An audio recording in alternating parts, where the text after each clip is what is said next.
Brexit, Trump, Catalogne, Hong Kong,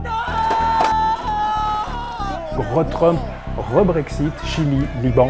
Le monde est en colère. Alors bien sûr, chacune de ces colères a des racines spécifiques, mais elles ont un point en commun. Le modèle qu'on pensait dominant jusqu'à présent, le libéralisme, est profondément en crise.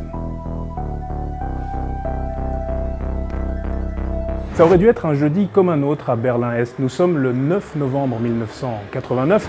Les trabants roulent, les usines produisent, le socialisme progresse et la République démocratique allemande s'apprête à célébrer son 40e anniversaire. Et puis, ces images font le tour du monde. Le mur, celui qui retenait prisonniers les Allemands de l'Est depuis 1961, s'écroule. C'est une époque d'euphorie, on se réconcilie, on se démocratise, on devient capitaliste et c'est le modèle libéral qui triomphe, ce modèle qui met en son cœur les droits de l'individu et sa liberté à entreprendre.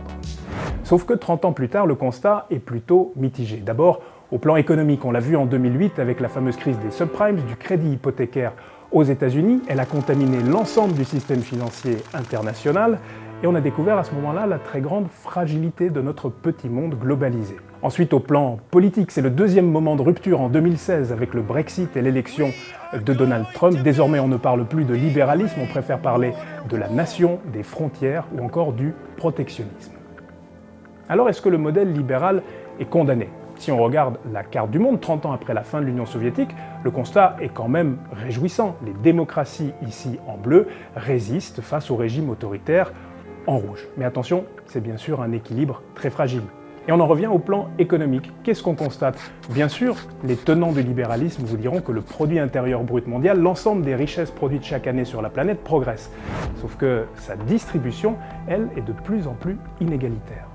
Et qui en sont les premières victimes ? Eh bien, les jeunes. Le taux de chômage des jeunes dans le monde a augmenté depuis la crise financière de 2008, il est désormais de 13%, et c'est encore plus frappant si l'on se concentre sur certaines zones, comme par exemple les pays arabes, on frôle les 30%, ou encore l'Amérique latine, on n'est pas loin de 20% de chômage, et c'est dans ces mêmes pays qu'on a vu ces dernières semaines, ces derniers mois, les contestations, les manifestations se multiplier parce que ces jeunes n'ont plus de perspectives d'avenir. Alors, bien sûr, aucun d'entre eux n'était né le 9 novembre 1989, mais beaucoup ont compris que le système qui a triomphé ce jeudi-là, eh bien ce système ne tourne plus tout à fait rond.